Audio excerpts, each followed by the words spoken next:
Nkosi was the richest man in Dakanka village. He owned fields of golden wheat and sparkling rivers full of fish. His house, a palace of cedarwood and marble, stood proudly on the highest hill. Everyone knew of Nkosi's wealth, but Nkosi was not a kind man. He was arrogant and proud. He believed his wealth made him better than everyone else. The villagers feared Nkosi.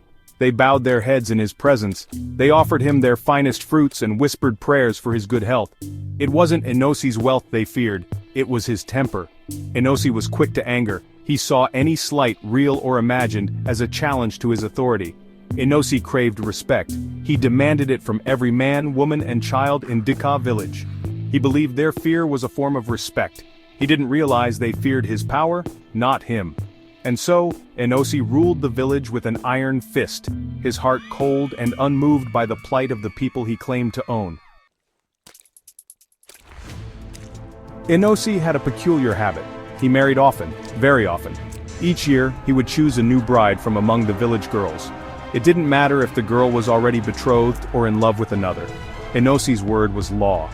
The villagers whispered about Nkosi's wives. Some said he tired of them quickly, discarding them like yesterday's news. Others said he kept them hidden away in his grand palace, their laughter echoing through the empty halls. No one dared to question Nkosi directly. The villagers lived in fear. Each family prayed their daughters wouldn't catch Nkosi's eye. But there was no escaping Nkosi's gaze. He saw the village as his own personal garden, and the girls, mere flowers to pluck and discard at his whim. Nkosi's heart remained untouched by the sorrow he inflicted. He believed he was doing the villagers a favor by choosing their daughters. After all, wasn't it an honor to be Nkosi's wife? Didn't he shower them with silks and jewels? He couldn't understand their tears, their whispers of fear and resentment. One day, a new girl came to Dakanka village. Her name was Amma, and she was the daughter of the king's most trusted advisor. Amma was different. She was kind and courageous, with a spirit that refused to be broken. She saw the fear in the villagers' eyes. She heard the hushed whispers about Nkosi's cruelty. Amma refused to be afraid. She spoke out against Nkosi's tyranny, questioning his right to rule with such disregard for the people's feelings. Her words were like sparks in the darkness, igniting a flicker of hope in the villagers' hearts. Nkosi, used to unquestioning obedience, was taken aback by Amma's defiance. He had expected fear, submission. Instead, he found himself facing a spirit as strong as his own. He was intrigued. He decided Amma would be his next bride. Surely she would be a prize worth having.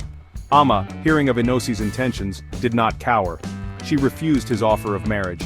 She stood before him, her chin held high, and told him that she would not be another trophy wife, another possession to be discarded when he tired of her. Amma's defiance spread through the village like wildfire. Her courage emboldened the villagers.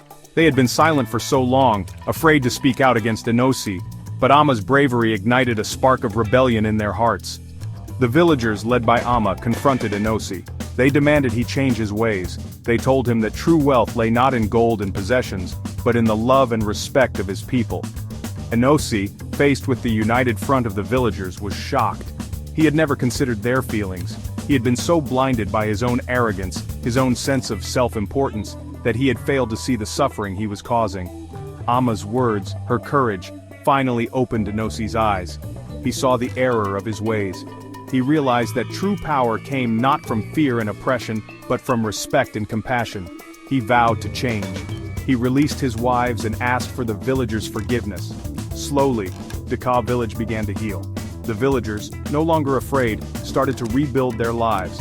They had learned a valuable lesson, a lesson taught to them by a young woman named Amma. Courage, even in the face of tyranny, can spark a revolution and bring lasting peace.